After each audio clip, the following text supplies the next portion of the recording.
Hey guys, it's Ann. Welcome to my home worm farming channel. Today we're going to look in on the red wigglers, and I've got the whole thing kind of spread out here so that we can look at it in order.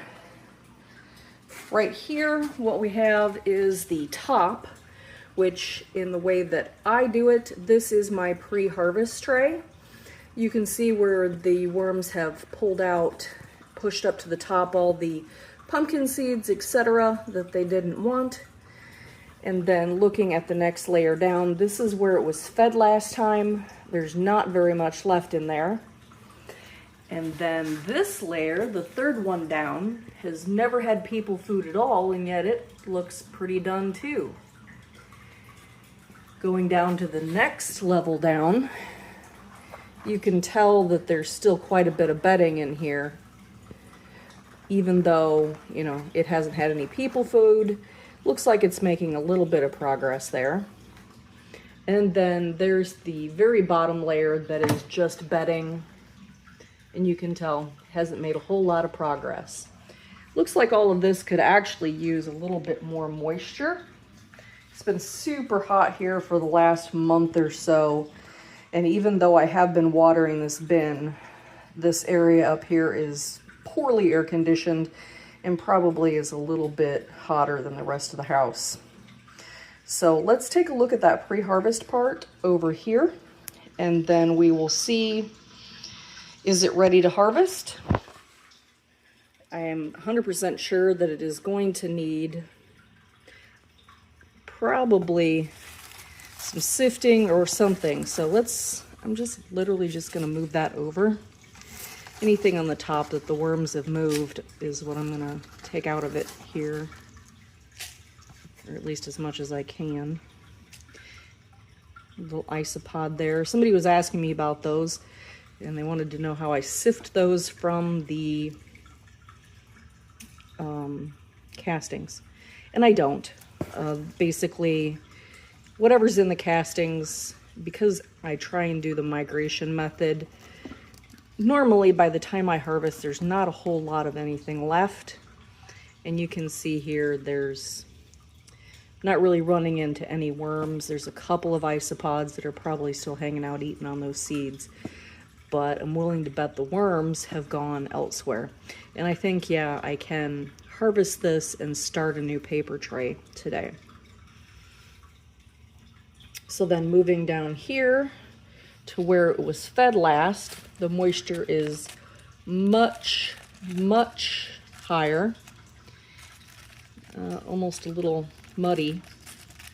This really, I bet this is going to be harvestable probably the next time I check into this. This is got very little, I don't know, tangible items in there left. So it's probably been about a month since I've been in here. But they've been getting the electric compost, which is just dehydrated people scraps and some, you know, cardboard that went into the electric composter as well. And then over here, it's pretty dry, and there's really not that much in there. So I think what I'm going to do is I'm going to dump out this tray here and then refill it so that it can be the next bottom layer. Okay, then I'm just gonna dump in some cardboard shreddings here. That's probably a little more than a gallon bucket there, and it is dry. The reason it's dry is because I put the water and whatnot on the top, and then everything trickles down and absorbs into this paper, preventing there from being anything really in the sump. So let me go ahead and get that assembled, and we'll start building the layers back up again. So I did put these little risers on here to help it out a little bit so that it doesn't crush under the weight. And this one here, I'm gonna fluff it up just a little bit. It's a little dry. It's been about a month since I've been in here. And then let's get the next layer. Okay, that's the next layer up, and it's still mostly bedding, and it is a little bit dry. So I'm definitely gonna have to probably put about a gallon of water in here to get everything rolling again. This is now going to be the new feeding layer, and it's going to get a combination of things. So it's going to get the skin of the dragon fruit, and then it's also going to get a pretty generous portion of this electric compost.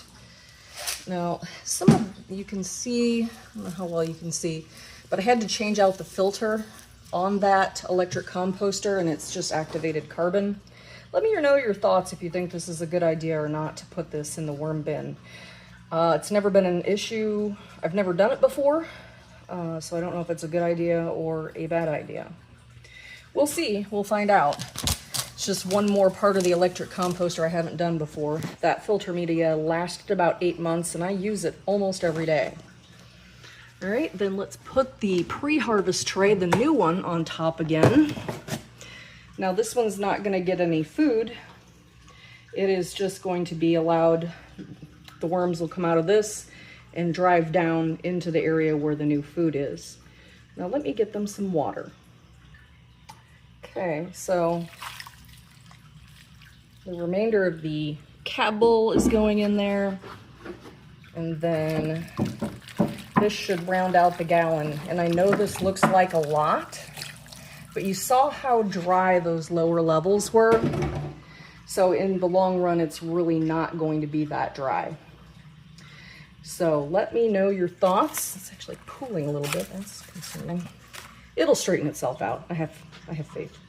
So let me know your thoughts on this, and what do you think about the activated carbon, and how are your tower systems doing? Go ahead and put any comments you have down at the bottom, and I will get to them as soon as I can. All right, guys, thanks for hanging out with me and my worms, and everybody, have a good day.